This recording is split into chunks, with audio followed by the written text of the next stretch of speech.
The War of the Wall by Tony Cade Bambara. Part 4.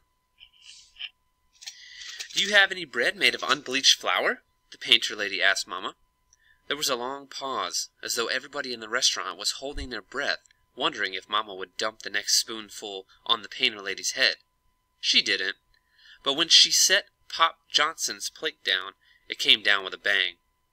When Mamma finally took her order, the starving lady all of a sudden couldn't make up her mind whether she wanted a vegetable plate or a fish and salad. She finally settled on the broiled trout and a tossed salad, but just when Mamma reached for the plate to serve her, the painter lady leaned over the counter with her finger all up in the air. Excuse me," she said.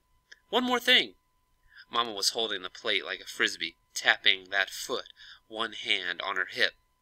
"Can I get raw beets in that tossed salad?"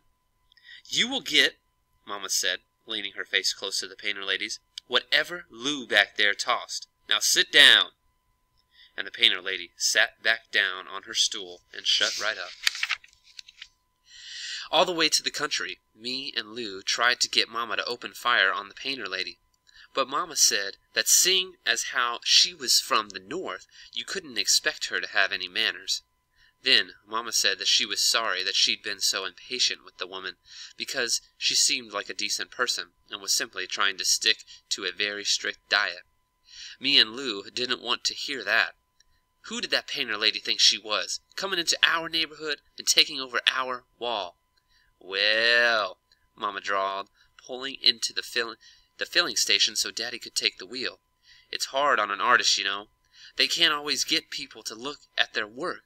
So she's just doing her work in the open, that's all."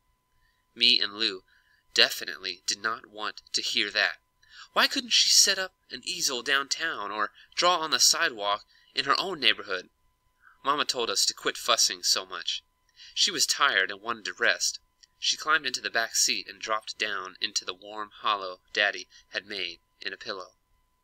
All weekend long, me and Lou tried to scheme up ways to recapture the wall. Daddy and Mamma said that they were sick of hearing about it. Grandmamma turned up the TV to drown us out. On a late news was a story about a New York subway, when a train came roaring into the station, all covered from top to bottom, windows too, with writings and drawings down with spray paint. Me and Lou slapped 5. Mamma said it was too bad kids in New York had nothing better to do than spray paint all over the trains. Daddy said that in the cities, even grown-ups wrote all over the trains and buildings too. Daddy called it graffiti. Grandma called it a shame.